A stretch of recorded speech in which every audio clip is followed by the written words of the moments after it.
So Victor Osimhen dreams of signing and playing for Manchester United. Yeah, you heard that right. Not Victor Gyökeres, Victor Osimhen. Now, all of the talk has been about Victor Gyökeres, and I still believe that Victor Gyökeres is Man United's top target. I go off what the likes of Marco Alcaraz has said, that Manchester United will not pivot away from Victor Gyökeres until they feel he is unattainable. Now, the news this morning broke that Victor Gyökeres' price has gone up to €80 million all of a sudden. Now, that apparently was not what was agreed in first, and that's what we talked about this morning. We think we can get around it, and I think there's always a way around that, and we'll hopefully get to the bottom of it, because Victor Gyökeres is the main target for Manchester United. But Victor Osimhen hasn't signed for anybody yet, and there is a problem bubbling here for Napoli. And now Aurelio De Laurentiis, the CEO at Napoli, is trying to structure a deal where somebody comes in and pays the full price, which is 63.5 million release clause for Victor Osimhen. Al Hilal met that price, but Victor Osimhen turned it down. So the club agreed to sell him. Victor Osimhen doesn't want that. So we now know that Osimhen doesn't want to go to the Saudi Pro League. So he now knows that he won't get the mega bucks wages that were on offer.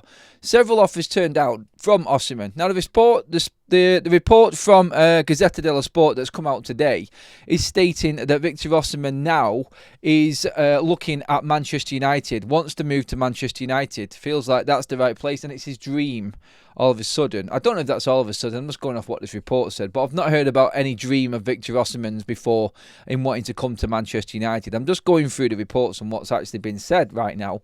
Of course, I wanted to keep you up to date with everything that's happening. So, 63.5 million De Laurentiis wants from Napoli for Victor Osimhen. That's fine.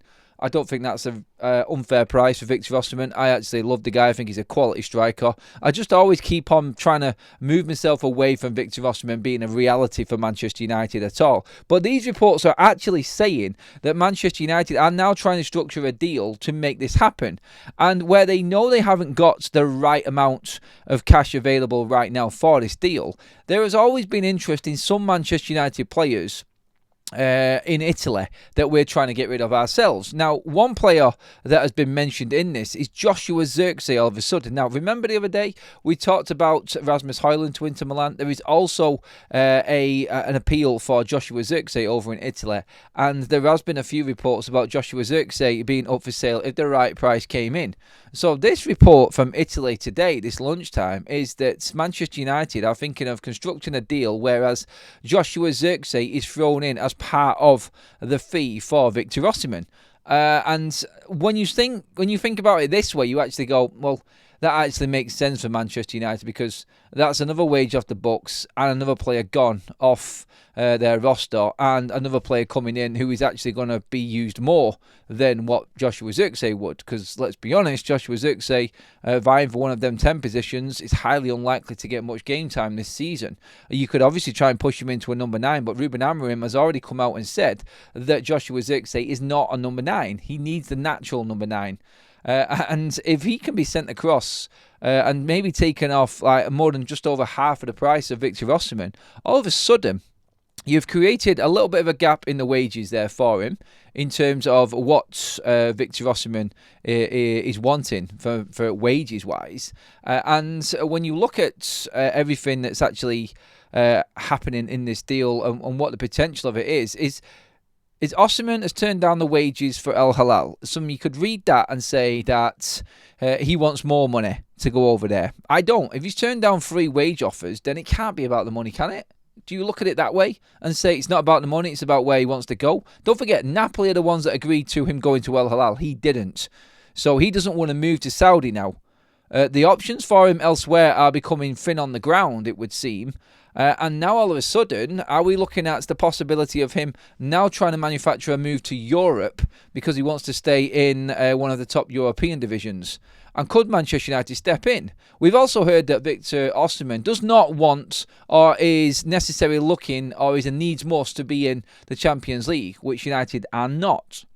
So all of a sudden, this starts to come together when you put a few pieces into the jigsaw puzzle, which is obviously United need to get rid of players. They could lose one in this deal, bring the price for Osimhen down, and then therefore maybe try and negotiate a better contract for him, maybe incentivize it to the max. This is where the problem lies for me. So all of the positives that you could see as to why Osimhen would sign for Manchester United are there. They can structure a deal. They financially can afford it. If they're moving a player on as well, it works even better for Manchester United. Someone else off the books, someone else in who's better and going to do more. And obviously, then that gives United the chance to make up the rest of the funds with the minor monies that we've got elsewhere. With us prowling so much into Cunha and Mbumo, getting rid of Gyökeres and covering half of the cost of this transfer, and then only needing to find 30+ million, brings you back into the realms of the lap money that Manchester United were looking to spend as well. So that is where it works for United. Where it doesn't is United's wage structure, and where Osimhen then breaks down completely. Is this man about to drop his wage demands to a point that can be affordable for Manchester United? Let's not forget, let's be factual, and what we've said before is Victor Osimhen has never earned any more than 180 grand a week wages while being at Napoli. So he's never been on absolute mega money in Italy. The contracts and the verified contracts that we've looked to before on other shows have cleared that up. So it's not like he's on stupid amounts of money already.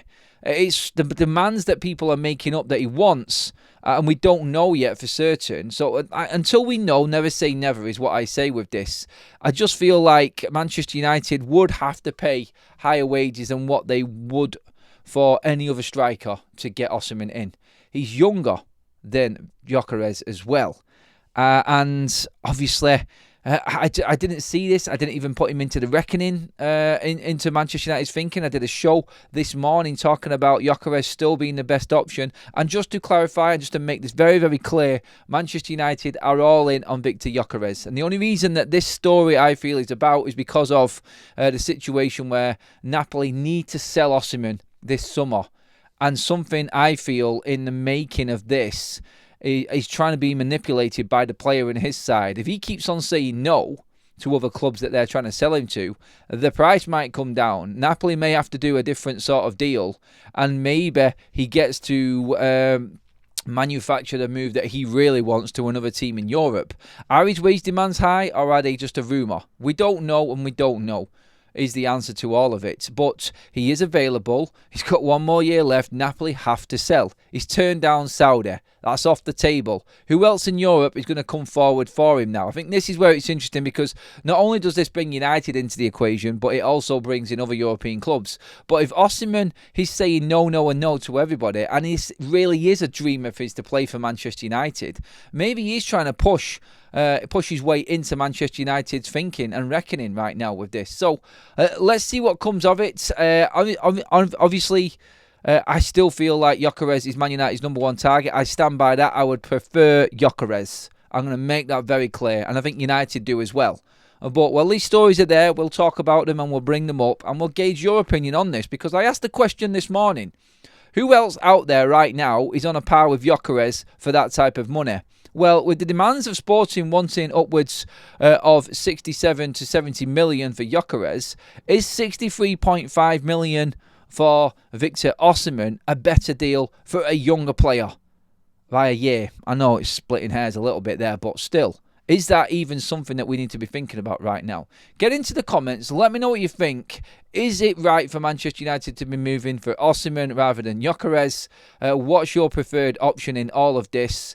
And let's go from there. And let's open up a debate in the comments section. Make sure you give this video a like, and obviously make sure you hit that subscribe button, and keeping you up to date with every tiny little bit of news coming out at the moment at Manchester United. And don't forget Gyökeres in this. He's open for a move if Manchester United can find one. Every player at this football club is. So don't let that put you off. There is an option for United everywhere with every player in this squad right now, and even if it is a make weight for something else, it could actually come about where this actually gets the go ahead. We'll see on this one. Like, share, hit that subscribe button on your screen. I'll see you in the next video, everybody.